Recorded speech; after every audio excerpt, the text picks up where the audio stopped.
Shaikh. Thank you so much for joining me. Very welcome, Laurence. For our very light-hearted conversations about things. Let's start with the big one, the most light-hearted question of all. Define the term racism. Okay, if I was to define racism, I would say it is when a person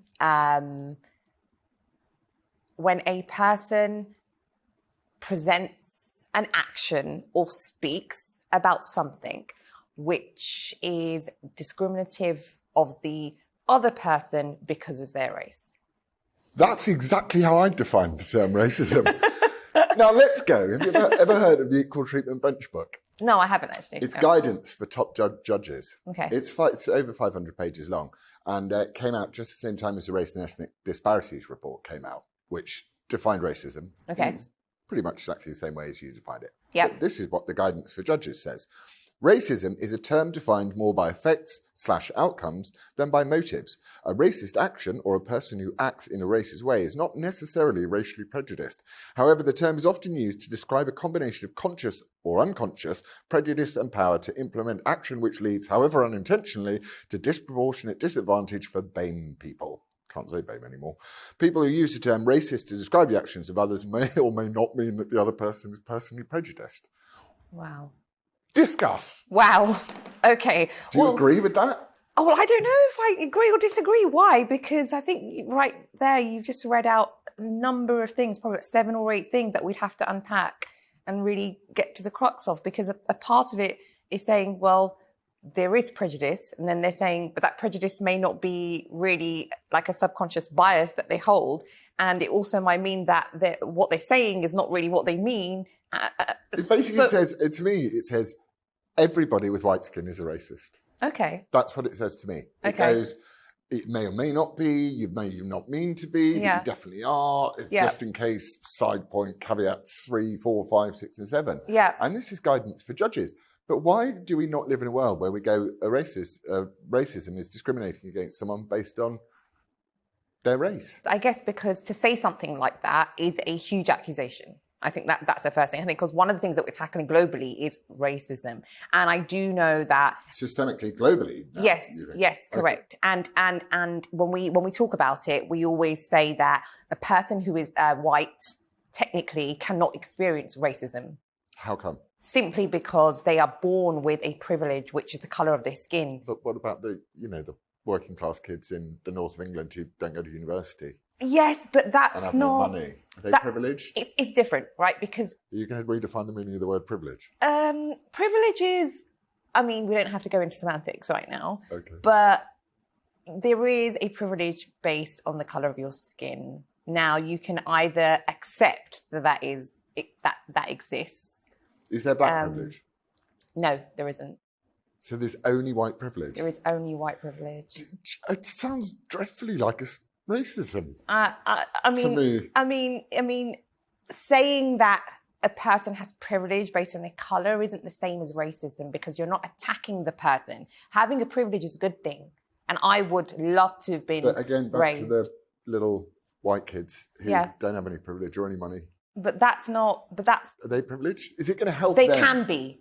So, they can be. So yeah. So if you put 2 different people together, and one person's a person of colour and the other person is white, and you give them both the same opportunity, like a door, let's call it a door, there is a bigger chance by statistics and facts that the white person will have a better opportunity for that. Except if you're a working class kid from the north of England, but that's where you have a much lower chance than your black and Asian people of succeeding. I mean, that is also a fact.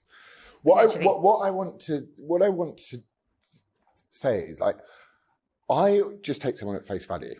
Obviously, you notice people's skin colour. You do. And one of the things you then do is go, where are you from? Yeah. People ask me where I'm from all the time because they think I'm from Denmark. Yeah. Do you think that's a racist thing to say? Absolutely not. No? Absolutely not. I think we are curious and we are human beings, and part of us is to get to know each other. You know, we are different, and clearly when we look different, it means that we come from a different background. And I think that genuine curiosity, I think you can come across individuals that will use that and guise the curiosity as something else. Do you think Lady Hussey was doing that? You know what? After sort of thinking about it, because obviously that story, unfolded, and God, you know what? It can go either way. Because if we want to talk about a subconscious bias, perhaps she did have that, but perhaps she was also curious. But we don't know. No, we don't know. But Yeah. what we do know is that Ngozi Fulani has pretty strong political views in one direction and documented the entire conversation and presented it in the way that she did. So I didn't see it as a good faith exchange. Okay, particularly I understand to that. me. Yeah. So obviously, all of us want to reduce. I don't think you can ever obliterate racism. I just don't think it's possible. No, I don't think it's possible. It's just not possible. And there's also an argument, as we were saying before we started, that everyone is a little bit racist in some way or another. But we want to reduce drastically as racism as much as possible, because it's horrible to judge someone or criticise someone based on something they can do nothing about. Yeah. And you were talking about the fact that you run an anti-racist organisation. Yes, correct. Can I ask what the difference between, what's the opposite of anti-racism? What's the opposite of an anti-racist? So the opposite of the anti-racist is somebody who obviously is clearly somebody who is racist. So we do anti-racism because what we say is it's more about education. It's about people that are ill-informed, not well-informed enough to understand that perhaps they do hold a stereotypical prejudice based on historical events or historical, just history in general. So they're sort of carrying, even some people can say you've got a chip on your shoulder, you are angry and upset about history, you're angry why something's happened to you and why a group of people ostracized you or discriminated against. So the anti-racism campaigns are more about kind of informed and educating people on what racism looks like and what it can look like today. Can you see that it would, to some people, it's like it is a slightly semantic trap? Yeah. Which is that you say, anti-racism sounds brilliant. Yeah. I think all of us are anti-racist. Yeah. But do you think that racism is on the rise, or do you think it's on the fall? My personal opinion, I believe that racism is on the fall.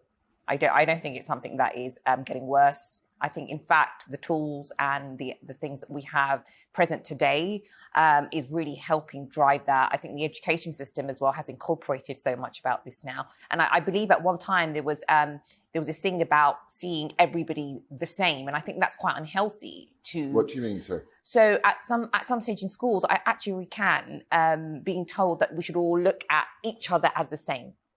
Right? That's strange. And it's strange. And in school, even as a child, I was taught that. And after speaking to many people, they also said the same thing as me. And even now there are adults exist who will even say, but we're all the same. And I'm like, well, that's actually counterproductive, because if you think that we're all the same, then it doesn't make us different. So you've got to acknowledge that there is a difference between us. But see those things in a good light. Earlier on, before this, we were talking about the kind of stereotyping again. And I think a lot of that, it stems from that, because people often box categories and groups of people up according to the kind of bad things that they did. And I think, if we really want to have open discourse about it, we've got to be really honest about the thoughts that go in our mind and what we say, because I really know things about, I don't know, crime, for example. And I've had it in the past where people link like the Black community to crime. But when you really want to have a conversation about that, it's very difficult. So unless we don't talk about these things honestly, we're never going to, have like a positive outcome. Well, yeah, I suppose I don't know if they're cultural things, because I don't think it's down necessarily to skin colour, but all of the research that they've done in America is the reason why such a small percentage of the population commit such a large amount of 50% of the crime is fatherlessness. Yeah, essentially. Yeah.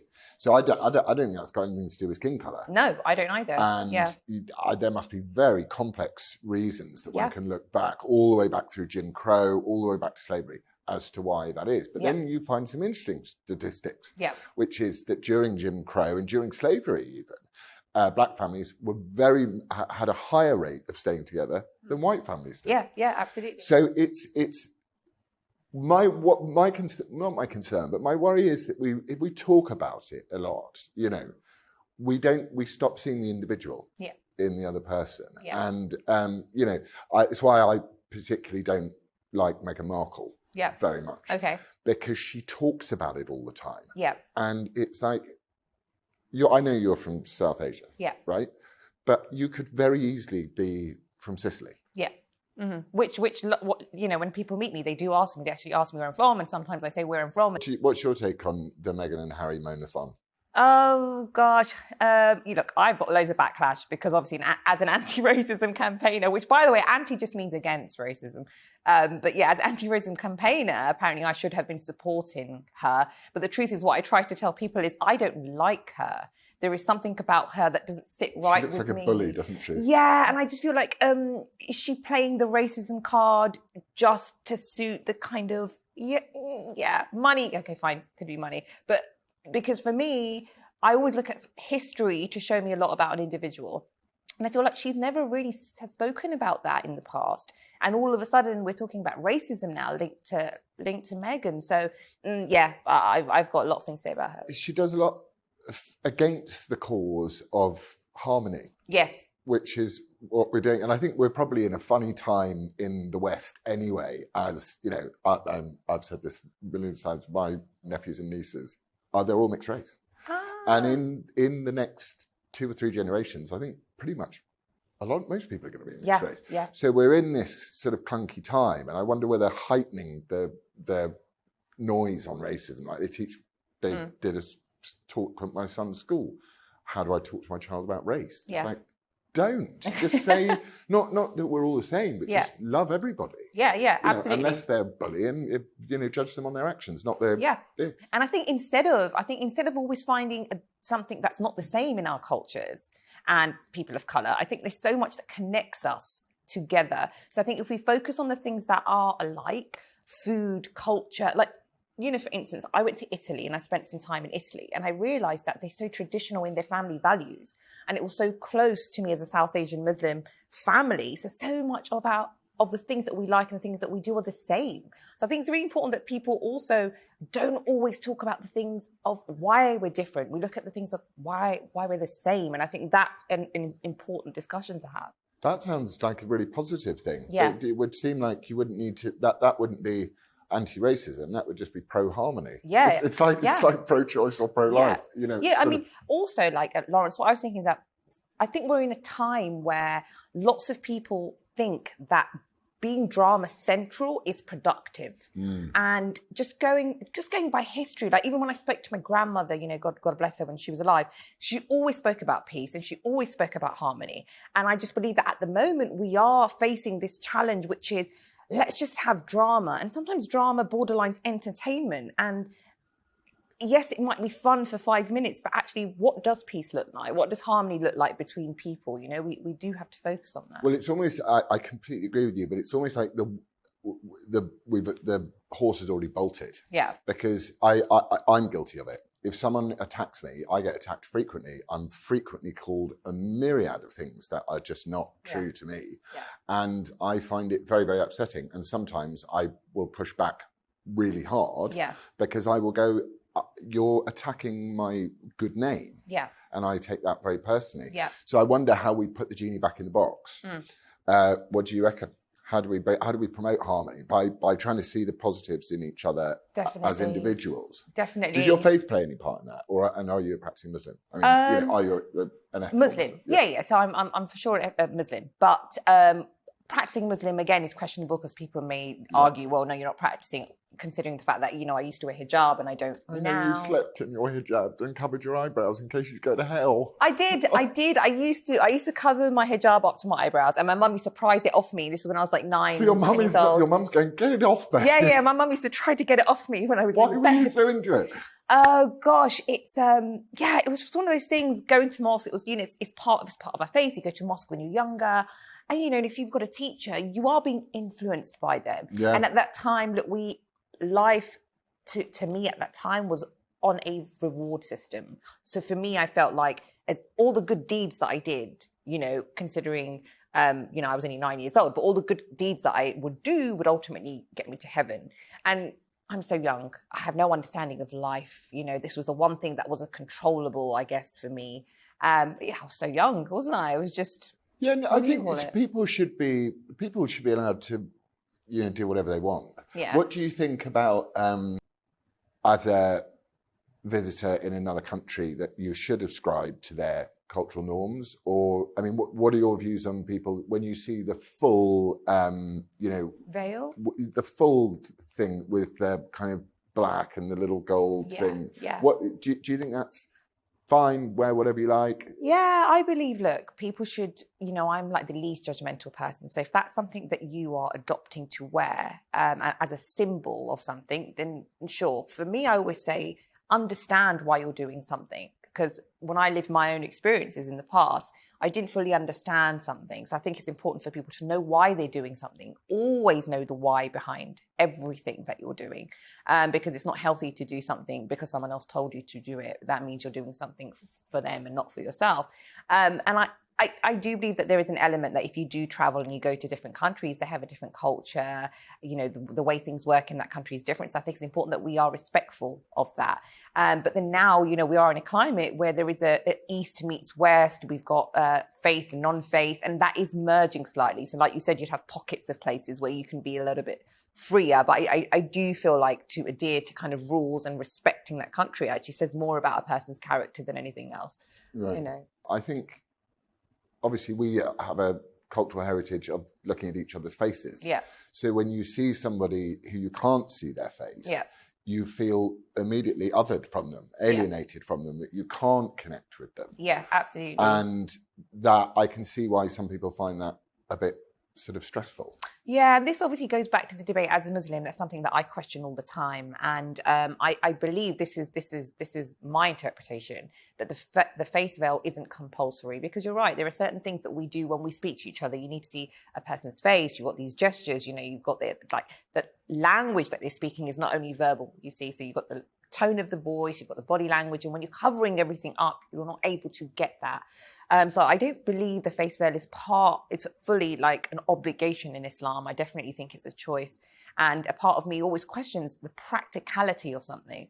So if you're going to, because this is thoughts that I had when I was covering, if I'm wearing a long dress all of the time and I'm in London and it's raining, like it can be quite dangerous, because I remember at one point just being soaked up to my knee and having to run around with I had 3 children at the time, all under the age of 5, and it was just not practical for me.